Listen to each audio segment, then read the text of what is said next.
दारूच्या नशेत मारहाण, इस्त्रीचे चटके. शिल्पा गवारे यांचा मृत्यू नेमका कशामुळे झाला? विवाहितेच्या भावाचे सासरच्या मंडळींवर गंभीर आरोप. वैष्णवी हगवणे प्रकरणानंतर पुन्हा एकदा वाकड हादरलं.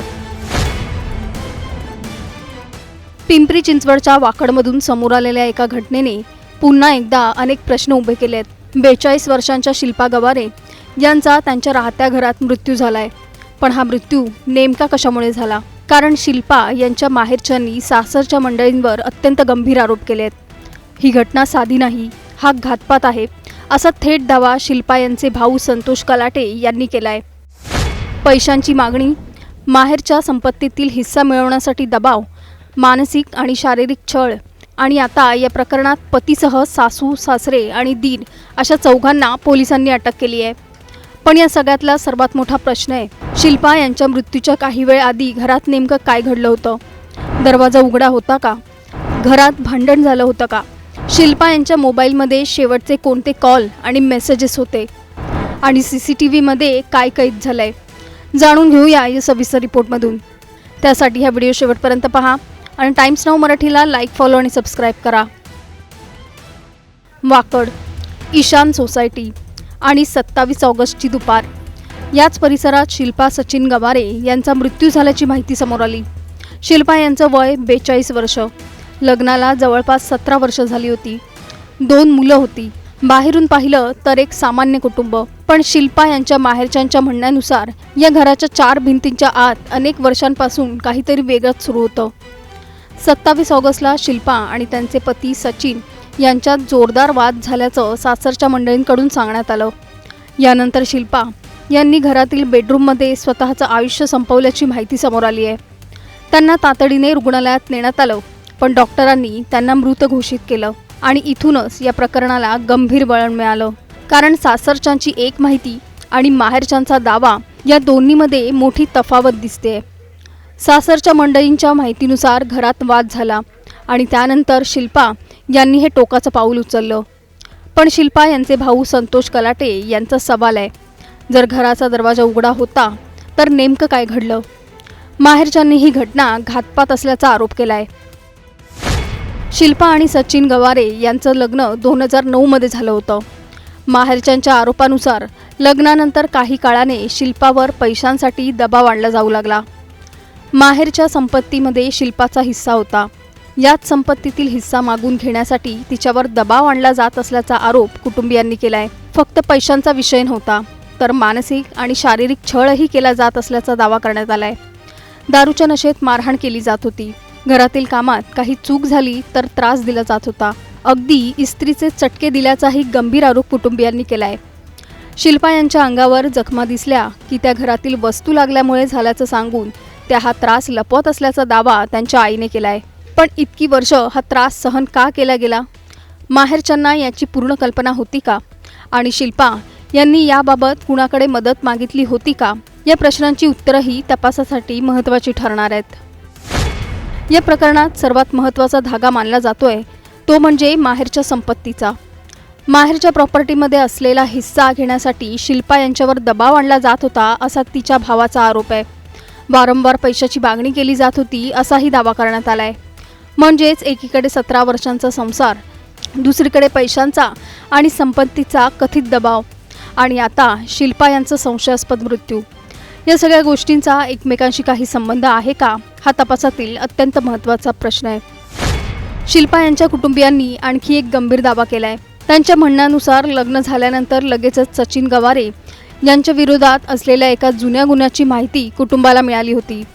सचिन यांना एका खुनाच्या प्रकरणात आरोपी करण्यात आलं होतं आणि त्यांनी शिक्षा भोगल्याचाही दावा करण्यात आलाय.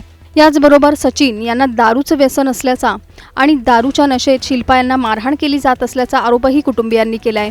सासूकडून शिल्पा यांच्यावर संशय घेतला जायचा आणि त्यानंतर पतीकडून मारहाण केली जात असल्याचा आरोपही करण्यात आलाय. हे सर्व आरोप आता पोलिसांच्या तपासाचा भाग आहेत. या प्रकरणात पोलिसांनी काही महत्त्वाचे पुरावे ताब्यात घेतले आहेत. त्यात शिल्पा यांचा iPhone 15 Pro Max आणि घरातील तसंच परिसरातील CCTV फुटेजचा DVR यांचाही समावेश आहे.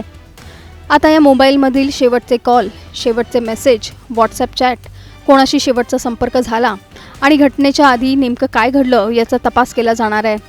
तर CCTVमध्ये घरात कोण आलं, कोण बाहेर गेलं, घटनेच्या वेळी घरात कोण होतं याचा तपशील समोर येण्याची शक्यता आहे. आणि म्हणूनच मोबाईल आणि CCTV या प्रकरणातला मोठा टर्निंग पॉईंट ठरू शकतात. शिल्पा यांच्या भावाने वाकड पोलिसांकडे तक्रार दाखल केली आहे. तक्रारीत सासरच्या मंडळींकडून छळ आणि पैशांची मागणी केल्याचे गंभीर आरोप करण्यात आले आहेत. यानंतर पोलिसांनी पती सचिन गवारे, सासू संजीवनी गवारे, सासरे उत्तम गवारे आणि दीर संदीप गवारे या चौघांविरोधात गुन्हा दाखल केला आहे. त्यांना अटक करण्यात आली असून न्यायालयाने त्यांना 31 ऑगस्टपर्यंत पोलीस कोठडी सुनावल्याची माहिती आहे. आता पोलीस या चौघांची चौकशी करते आहे. घटनेच्या वेळी नेमकं काय घडलं, घरात वाद किती वेळ झाला, शिल्पा यांची मानसिक अवस्था कशी होती आणि सर्वात महत्त्वाचं, या मृत्यूमागे नेमकी परिस्थिती कोणती होती याचा तपास केला जातो आहे.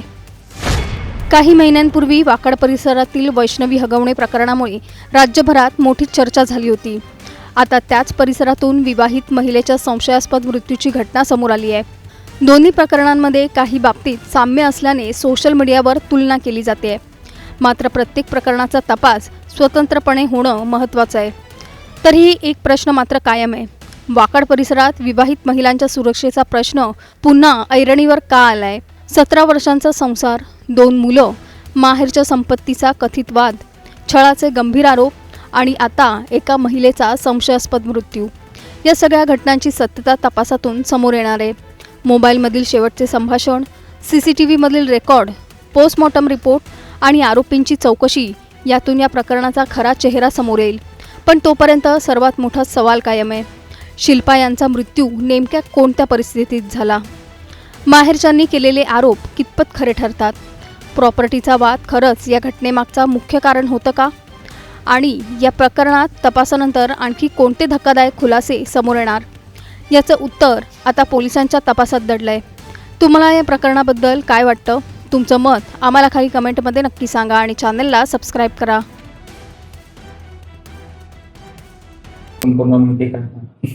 तक्रारदारांनी आमच्याकडे तक्रार दिलेली आहे की त्यांच्या बहिणीने काल आत्महत्या केलेली आहे आणि त्या आत्महत्येसाठी तिला तिच्या सासरच्या मंडळीने प्रवृत्त केलं आहे. त्याच्यामुळे आम्ही सदर महिलेचा सासरा, सासू, नवरा आणि दीर यांच्याविरुद्ध BNS कलम 108, 85, 3(5) आणि तत्सम कलमाने गुन्हा दाखल केलेला आहे. गुन्ह्याचा तपास सुरू आहे. आरोपी अटक असून पुढील कारवाई करीत आहोत. हो, 4 आरोपी आहेत आणि 4 आरोपींना अटक करण्यात आलेली आहे. सर, काय ह्याच्यामध्ये हुंडाबळी माहिती समोर येते, संपर्क काय?